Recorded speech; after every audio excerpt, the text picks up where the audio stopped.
بسم اللہ الرحمن الرحیم۔ 404 سال سے موجود خانہ کعبہ کی یہ عمارت اس سے پہلے 10 مرتبہ تعمیر کی گئی۔ سوال یہ ہے کہ سب سے پہلے خانہ کعبہ کب اور کس نے تعمیر کیا؟ سب سے پہلا حج کب ہوا؟ جب خانہ کعبہ کی عمارت وہاں موجود نہ تھی تو تب اس کی جگہ پر کیا تھا؟ کون کون سے نبی نے خانہ کعبہ کو گرا کر دوبارہ تعمیر کیا تھا؟ اس بات میں کتنی صداقت ہے کہ خانہ کعبہ کو اللہ پاک نے آسمانوں سے اتارا تھا؟ اکثر ہم یہ سنتے رہتے ہیں کہ جب حضرت ابراہیم علیہ السلام نے خانہ کعبہ تعمیر کیا تو خانہ کعبہ کی یہ پہلی تعمیر نہ تھی، بلکہ یہ تعمیر تو پہلے سے موجود بنیادوں پر کی گئی۔ جی ہاں دوستو، حضرت ابراہیم نے جو کعبہ تعمیر کیا وہ کعبہ کی پہلی نہیں بلکہ چوتھی دفعہ کی تعمیر تھی۔ ہم آپ کو تفصیل سے بتائیں گے کہ کیسے خانہ کعبہ 10 دفعہ تعمیر ہوا۔ ویڈیو میں آگے بڑھنے سے پہلے آئیے آپ کو اس واقعے کا پس منظر پیش کرتے چلیں کہ جس میں حضرت ابراہیم نے چوتھی دفعہ خانہ کعبہ کی تعمیر کی۔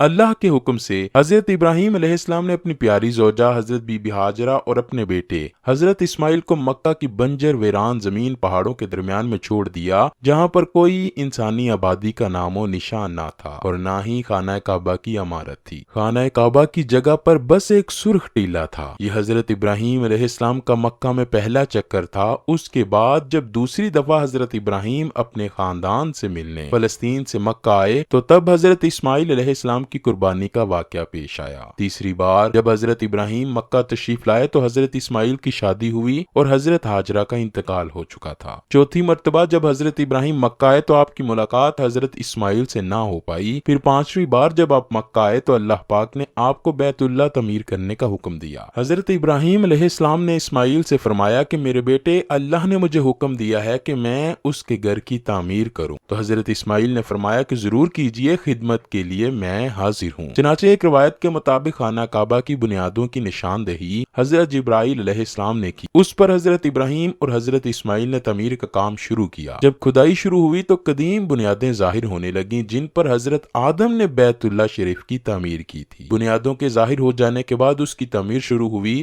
حضرت ابراہیم اپنے اس بڑھاپے میں ایک معمار اور حضرت اسماعیل ایک مزدور کی حیثیت سے اس کی تعمیر میں لگ گئے۔ کوہ لبنان، کوہ ہرا، کوہ ابو قیس، کوہ صفا اور کوہ مروہ میں ان پانچوں پہاڑوں سے حضرت جبرائیل پتھر لاتے اور حضرت ابراہیم کعبے میں لگاتے جاتے۔ حضرت جبرائیل کی نشاندہی پر جبل ابو قبیس کی کھو سے 2 پتھر حضرت ابراہیم علیہ السلام کو ملے۔ انہی میں سے ایک حجرہ اسود اور ایک مقام ابراہیم کے نام سے مشہور ہوا۔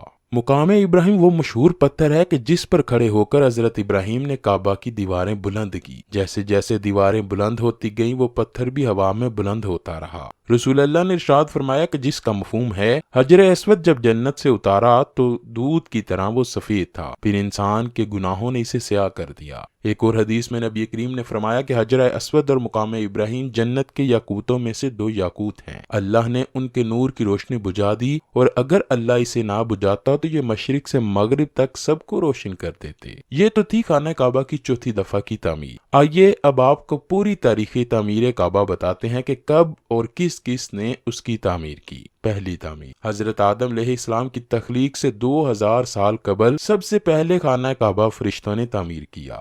تفسیر قرطبی میں لکھا ہے کہ جب اللہ پاک نے فرشتوں سے کہا انسان تو تخلیق کے بعد زمین میں فساد برپا کرے گا اور بہت خون ریزی کرے گا، جس پر اللہ نے فرمایا جو کچھ میں جانتا ہوں وہ تم نہیں جانتے۔ فرشتے یہ گمان کرنے لگے کہ اللہ پاک ہم سے ناراض ہو گیا۔ وہ طواف کرنے لگے اور اللہ پاک کی تسبیح بیان کرنے لگے تو اللہ نے ان پر رحمت نازل فرمائی اور عرش کے نیچے حسن و جمال میں بے مثال گھر زیر و جد کے 4 ستونوں پر قائم فرمایا اور یہ گھر بیت المعمور کے نام سے متعارف ہوا۔ سورہ طور کی آیت نمبر 49 میں اللہ پاک نے بیت معمور کا ذکر فرمایا ہے۔ بیت المعمور 7ویں آسمان میں عرش کے سامنے کعبہ شریف کے بالکل اوپر ہے۔ آسمانوں میں اس کی حرمت ایسی ہی ہے جیسے زمین پر کعبہ معظمہ کی حرمت ہے۔ یہ آسمان والوں کا قبلہ ہے اور ہر روز 70,000 فرشتے اس میں طواف اور نماز کے لیے حاضر ہوتے ہیں، لیکن پھر کبھی انہیں واپس آنے کا موقع نہیں ملتا، بلکہ ہر روز نئے 70,000 فرشتے حاضر ہوتے ہیں۔ اس کے علاوہ بخاری و مسلم مسلم میں حدیث شریف ہے کہ رسول اللہ صلی اللہ علیہ وآلہ وسلم کو بھی بیت المعمور دکھایا گیا۔ اس کے بعد اللہ پاک نے فرشتوں کو حکم دیا کہ زمین پر بھی اس بیت المقدس کی مانند میرا گھر بناؤ، تاکہ جس طرح فرشتے بیت المعمور کا طواف کرتے ہیں اسی طرح زمین پر وجود میرے بندے اس گھر کا طواف کریں۔ چنانچہ حکم الہی کی تعمیل میں فرشتوں نے بیت اللہ شریف کی تعمیر کی اور اس کا طواف شروع کیا، اور فرشتوں نے ہی اس کا سب سے پہلے حج بھی کیا۔ دوسری تعمیر، خانہ کعبہ دوسری دفعہ تعمیر کرنے والے اللہ کے پہلے نبی حضرت آدم علیہ السلام تھے۔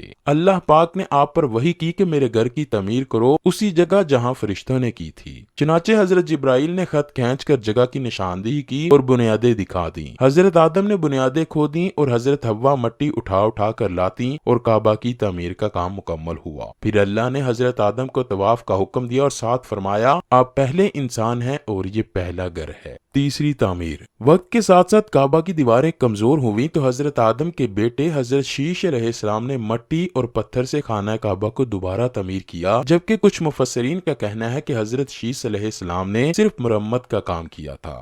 چوتھی تعمیر، طوفان نوح میں خانہ کعبہ کی عمارت غائب ہو گئی تھی اور یہ جگہ صرف ایک اونچے سرخ ٹیلے کی طرح رہ گئی تھی۔ پھر حضرت ابراہیم نے حضرت جبرائیل کی نشاندہی پر اسی بنیادوں پر تعمیر کی جس پر حضرت آدم علیہ السلام نے کی تھی، جس کو اللہ پاک سورہ بقرہ کی آیت نمبر 127 میں یوں بیان فرماتا ہے، فرمایا ہے۔ پانچویں اور چھٹی تعمیر، خانہ کعبہ کو پانچویں بار قوم مالکہ اور چھٹی مرتبہ قبیلہ جرہم نے تعمیر کیا تھا۔ قبیلہ جرہم میں سے جس شخص نے یہ کام کیا اس کا نام حارث بن مزاز اصغر تھا۔ ساتویں تعمیر، نبی آخر الزماں حضرت محمد صلی اللہ علیہ وآلہ وسلم کے پاک نسب میں ان کے ایک بزرگ حضرت قصاب بن کلاب نے خانہ کعبہ از سر نو تعمیر کیا اور ایک بے مثال پختہ عمارت تعمیر فرمائی۔ آٹھویں تعمیر، قبیلہ قریش کی سرداری کے دور میں ایک زبردست سیلاب آیا جس سے خانہ کعبہ کی دیواریں بے حد کمزور ہو گئیں، تو متفقہ فیصلے کے تحت خانہ کعبہ کو قبیلہ قریش نے تعمیر فرمایا، جس میں حضور نبی کریم نے بھی شرکت فرمائی، لیکن سرمایہ کم ہونے کے باعث قریش کی تعمیر میں حتیم کو شامل نہیں کیا گیا تھا۔ نویں تعمیر، یزیدی فوج کی سنگباری سے جب خانہ کعبہ کی دیواریں شکستہ ہو گئیں تو حضرت عبداللہ بن زبیر نے حتیم کے قریش کی تعمیر میں شامل نہ کیا گیا تھا، اس کو شامل کر کے بنیاد ابراہیمی پر نئے سرے سے تعمیر کیا۔ دسویں تعمیر، عبد الملک بن مروان کے نائب حجاج بن یوسف جو کہ ایک ظالم حکمران تھا، اس نے 74 ہجری میں پھر سے خانہ کعبہ کو قریش والی تعمیر کے مطابق بنا دیا، اور پھر جب خلیفہ ہارون مسند پر بیٹھا تو اس نے خانہ کعبہ کو منہدم کرنے کا فیصلہ کیا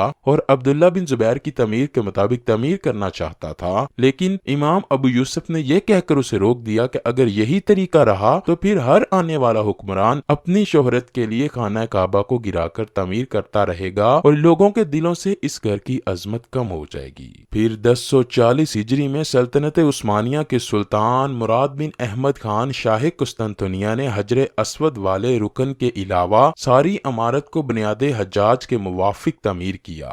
اس تعمیر کا کام 6 ماہ میں مکمل ہوا۔ اس نے خانہ کعبہ کے اندر سنگ مرمر کا فرش بچھایا اور اس کے اندر نہایت نفیس مخملی چھت گیری لگائی اور باہر کی دیواریں سنگ خارا سے چونا میں چیخنی نہایت نفیس ریشمی سیاہ پردہ خانہ کعبہ پر ڈالا جس پر کلمہ طیبہ لکھا ہوا تھا اور سنہرے حاشیے پر سلطان کا نام لکھا تھا۔ عثمانی سلطان کی تعمیر کے بعد شاہ فہد بن عبد العزیز نے سن 1417 کو بیت اللہ شریف کی تجدید کا کام کیا، لہذا اب خانہ کعبہ کی موجودہ عمارت کم و بیش 404 سال سے اسی طرح سے ہے، کیونکہ یہ عمارت 1040 ہجری میں بنی اور اب 1444 ہجری ہے۔